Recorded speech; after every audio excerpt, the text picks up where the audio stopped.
Now, if you thought Tanya Plibersek's ill-conceived nature-positive plan was dead and buried after the PM put the kibosh on it last year, well, think again. The Environment Minister has revealed she's working with all parties to secure the passage of the bills through the Senate, and Peter Dutton knows exactly who's she referring to. And we now find out that there's a secret deal that's been signed between the Greens and the Labor Party about introducing a bill which will stop mining in its tracks in WA. Let's bring my panel in for comment. Deputy Executive Director at the Institute of Public Affairs, Dan Wild, and One Nation Chief of Staff, James Ashby. Gents, welcome. Well, James, if the polls are accurate, we know majority Labor government is out of reach.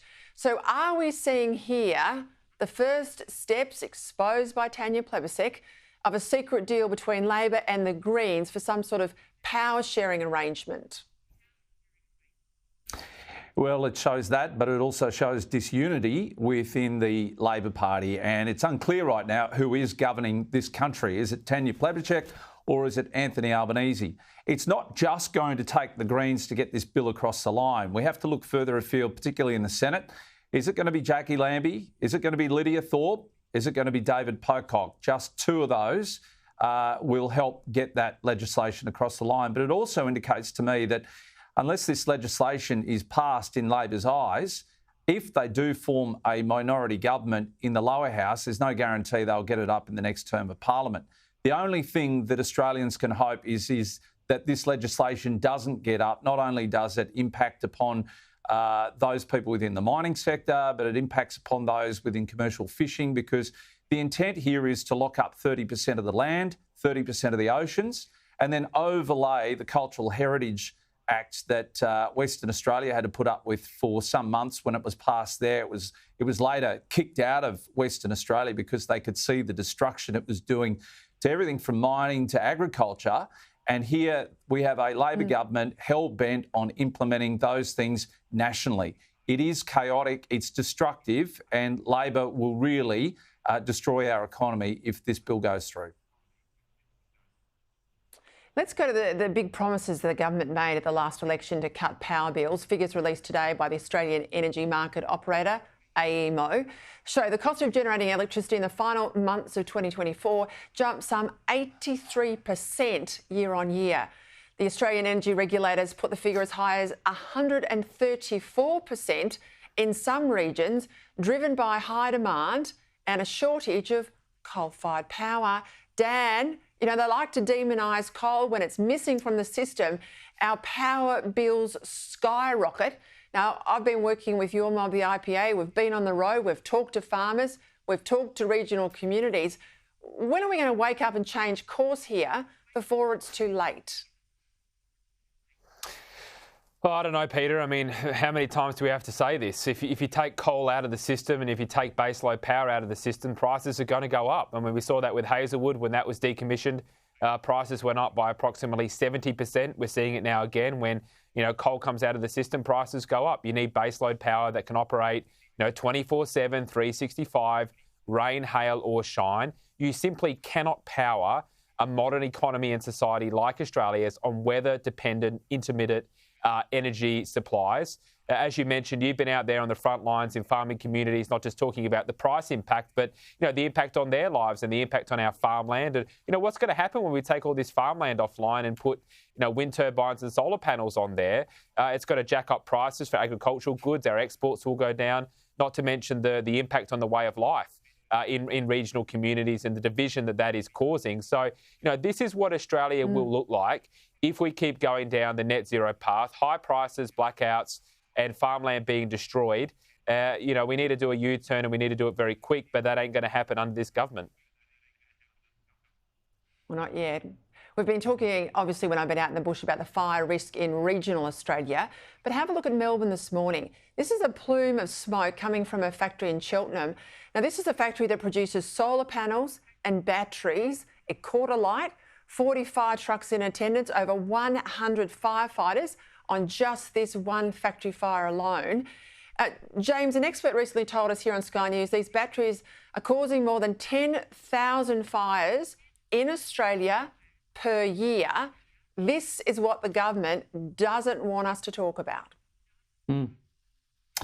No, and we're starting to see more and more of these occur in suburban areas where people have put these batteries in small confined areas, and it can be anything from an electric scooter through to an electric vehicle or one of those power banks on the side of the house, which is supposed to reduce your power costs. But the issue here is the smaller we build these blocks of land, we're seeing here in Queensland blocks under 300 square metres now, where homes are just crammed into very tiny spaces. It's very hard to extinguish a battery fire. And I think what you'll find is over time, as more of these catch alight, we're going to see larger extended fires which take out whole communities as a result of it. And the number one increase will be to your insurance premiums as a result of it.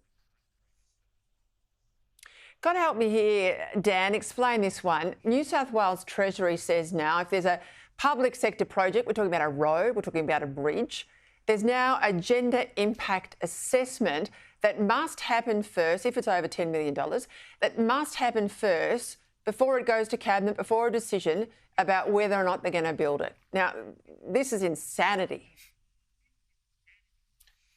Yeah, it's just unbelievable, and you wonder when and where this is all going to end. If this came out of Victoria, you'd probably just, roll your eyes and shrug your shoulders and say, here we go again. But I think from New South Wales, it's surprising. I think the Minns government has been reasonably sensible in a number of matters, including keeping the coal-fired power station operating there. So, I wonder whether this is a case of the bureaucracy putting the cart before the horse. I don't know. They want to do that. But I think Australians are just thoroughly over this, having the sort of diversity, equity and inclusion mandates inserted into every single facet of our lives. So we should be hiring based on merit, and projects need to go ahead. I mean, this is at the worst possible time. We've got this record surge to our population from this unplanned mass migration program that doesn't have the consent of the community.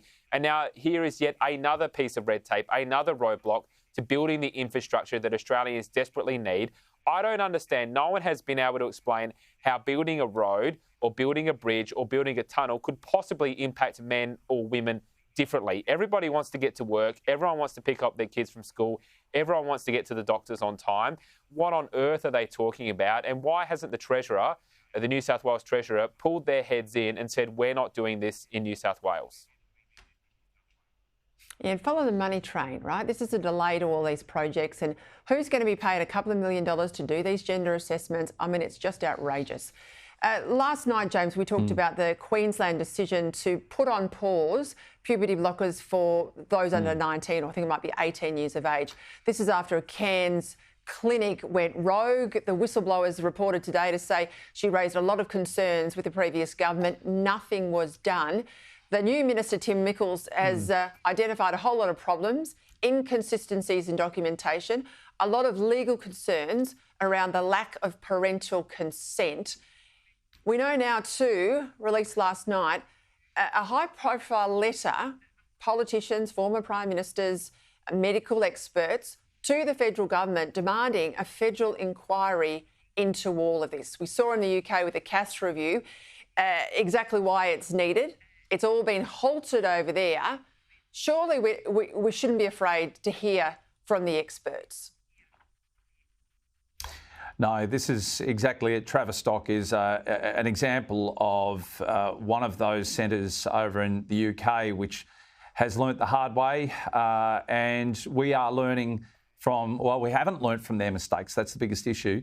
We have tried as One Nation on 2 occasions in our federal parliament to get this inquiry up that Tony Abbott is now talking about.